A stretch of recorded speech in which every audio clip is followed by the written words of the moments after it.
All right, day 494 going live today.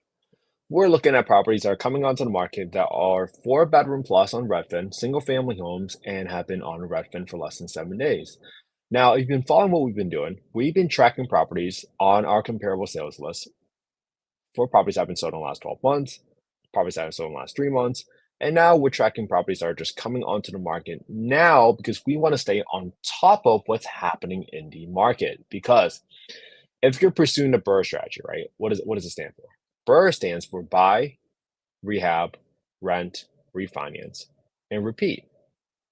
And the whole point of the strategy is for this to be a lot scalable because you can essentially take the same amount of capital that you invested originally and reuse that capital over and over again. Because let's use an example, right? So if you buy a property for $30,000 and you spend 50,000, $30,000, so you spend $40,000 renovating that property, so you're on at $70,000. Well, now all of a sudden you can go get a debt service coverage ratio loan for 70% of the home's value, and you can go get $70,000 back out of the property, assuming it's worth 100 grand, in the form of loan proceeds. Now that allows you to take back out the same $70,000 that you originally invested as cash out of pocket and do it over and over again. And it's not taxable. Again, this is not investment advice, it's not tax advice.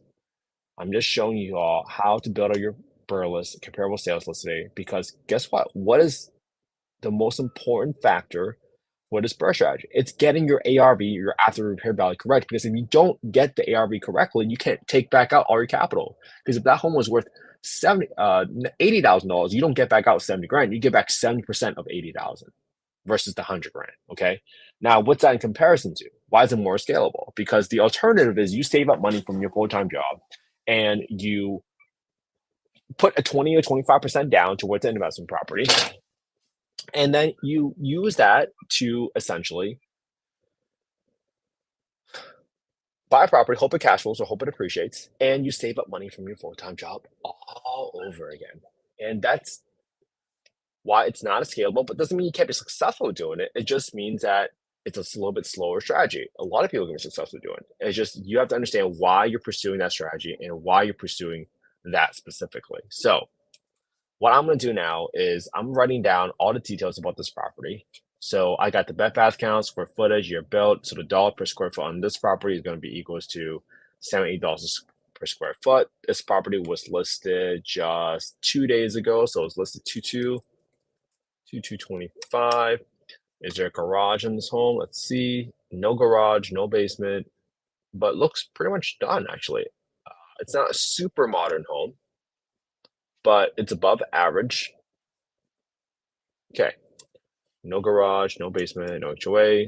What neighborhood this is in, I'm just going to look at a map really fast and zoom out and get the closest neighborhood that shows up, which is in Bessemer, I believe. Yep, Bessemer. So write that in now. Bessemer. And now above average kitchen and bathrooms, not super modern. No painting or flooring work needed. So this gives me a pretty good idea of the cosmetic or the superficial condition of the property. And this is why we care about it, right? Because when we understand, right, how the 30-year mortgage interest rates work, right, it's heavily driven by two factors. One is the interest rate on the 10-year treasury yield, which right now is sitting at 4.537, and the spread between the 10-year yield and the 30-year mortgage interest rates. And that allows us to quickly figure out what do we expect to happen to purchase prices or close prices 3 months from now. Because if you're doing a BRRRR today, right, and you're buying a property with the interest rates of the 10-year yield at its highest point right now, right, just slightly off the top of the peak, in 3 to 6 months from now, you might be looking at properties that are closing today for a higher interest rate. Versus if you were refinancing today, you might be looking at properties that were being sold in September and October when interest rates were lowest, which drives up the purchase prices because affordability is higher. As interest rates go up, your monthly payment goes up, it drives affordability down. So it drives down, puts pressure on the sold prices for properties. And that would dramatically affect the ARV of your property, which affects how much capital you can pull back out using the BRRRR strategy. All right. So hopefully this was helpful, everybody. My goal is to now underwrite this property. Let's analyze this deal as is, right, on the market, so you can determine how to analyze these deals based on your own criteria. So if it's listed for 134,900, let's go to the rehab calculator. I'm gonna add a cage for the HVAC system, so I don't want my HVAC to get stolen because that just happened to me not that long ago. I'm not gonna renovate the bathrooms. I'm just gonna replace 2 of the toilets with high pressure flush toilets. Don't think I need more appliances based on the photos. I don't need to do any paint work. I don't need to do any floor work. So I'm gonna zero out these factors. I got $500 for landscaping, just keep it tidy until it's rent ready. And I'm gonna set aside $1,500 for the roof just in case there's any repairs. So that gives me a total rehab of about roughly 8760. Okay, great. So I'm gonna write down 8760 for my rehab. For my rents, I'm gonna go to affordablehousing.com and I'm gonna go to the market rent estimator under the owner section. I'm gonna plug in the address right here at 1811 Fairfax Ave in Bessemer, and I'll put in bedroom count. And I am gonna put in 1571. Okay. 1571 is average rent, so I'm gonna use 1500 because I don't really see rents going that high for a 4-bedroom yet. I want to be a little bit conservative so I can rent out a little bit faster. For my taxes, I got it right from the payment calculator. Obviously, you should double check with your county or assessor records before you close. But I got 218 right here. And for homeowner insurance, I got 105 right there. But I'm going to multiply it by 1.2 because I anticipate that the insurance company is going to view your asset as a riskier asset, right? Versus the primary residence property. So I'm adding 20% premium just to be conservative at this point, just to see what I need to do or buy this property out to make it potentially cash flow and yield a 10% cash on cash return. I got 10% of the rent set aside for expenses. This is for maintenance, right? Even if I'm not replacing the roof today, I know it's going to get replaced at some point.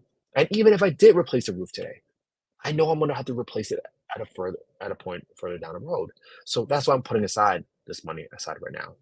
Then I got 10% set aside for property management, and I got 5% set aside for vacancy. All right, never believe anybody if they tell you this is a turnkey property. There's no maintenance. That's not true. There's always gonna be something, right? I just got an HVAC stolen that cost me 5 grand. I just had a roof replacement bill that cost 15 grand in the first 2 years of owning a property. Man, all these things come up, and you gotta be really, really careful about it and hedge properly because you don't want to underestimate your expenses and overestimate your profitability. Okay. At 25% down, I got B4 times 25%. So that means a $33,000 down payment. And then for my financing amount, I got B4 minus E19. So that's my asking price minus my down payment. So I'll be financing 101 grand. And if I do this on a 7.5% interest rate, this will yield me, if I rent it out as a 4-bedroom for $1,500, I can cash flow $74 a month. That is a 1 point. So that's a 2% return, assuming I bought this property for 135 grand, just to kind of keep numbers simple, with a $8,800 rehab. And that's a scenario you go through. But what do you need to purchase property for if you were to pursue a 10% cash on cash return? Again, not investment advice, just simply showing you how to adjust the numbers so you can figure out what price will make this a deal, quote unquote, for you. And at 95 grand, you can see that this is now yielding a 9.9% return. So much closer to your target of 10%. So now you can cash with 282 a month, assuming everything else stays constant, with a $1,500 rent, $8,800 rehab, 25% down, 7.5% interest rate. If your interest rates go down to 6% from 7.5, so it goes down by 1.5 points, see what happened to your cash on cash return? It just went up to 12.34. So now, if you are paying attention to the macroeconomic conditions and seeing that your interest rate's going down after a while, well, now at 105 grand, you're still yielding 10%. So your purchasing power just went up by $10,000 because your interest rates dropped 1.5 points to 6%, assuming everything else stays constant from the prior scenario with a 25% down, $1,500 rent, because now you cash flowing 309 a month. All right.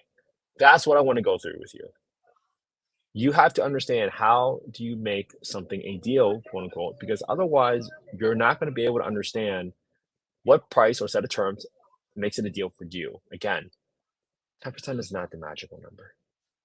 Right? Some of you might just think, hey, if I could buy $1 million property and sell in California and it goes up by 5% every single year, I mean, that's already a huge deal in of itself.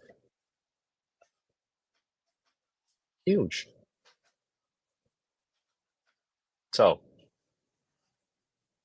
pay close attention to what's happening. Pay close attention to why you're deciding that this is a deal or not a deal based on your own criteria, your own strategy for your portfolio, and why you're diversifying a certain way. I mean, some people might want a mix of cash flow and appreciation. Some people might want all cash flow. It's all going to be dependent on your own path. Okay. All right. So I hope you all have an amazing day. I hope you all spend some quality time with your family and friends today, because that's what life is all about. And if this is helpful, guys, I hope you copy my homework today, right? Look at the same deal I looked at today using the same spreadsheet. You guys want to use, go to affordablehousing.io and go to the get deal analysis tool. And that's the fastest way for you to get a copy of the spreadsheet. And my hope is that you analyze the same deal using the same spreadsheet and put it on your own YouTube channel, because at some point someone's going to ask you, why do you think it's a deal? And you can say, I know this is a deal because I've looked at properties in the past 494 days. Might that give you some confidence that you know what you're doing? I certainly hope so. All right, new podcast alert. If you have not seen the latest podcast I did with Mike Hurdowski, he is great. He talks about all the energy efficiency programs. He uses Mass Save in Massachusetts as an example, where he got windows insulation for free because he was renting out to folks that were making 60% of AMI or less. Okay. These are huge, multi-million dollars worth of value. Check it out. These are gonna be huge for your knowledge base. All right. Have an amazing day, everybody. I'll see you all tomorrow for day 495. Have a good one, everybody.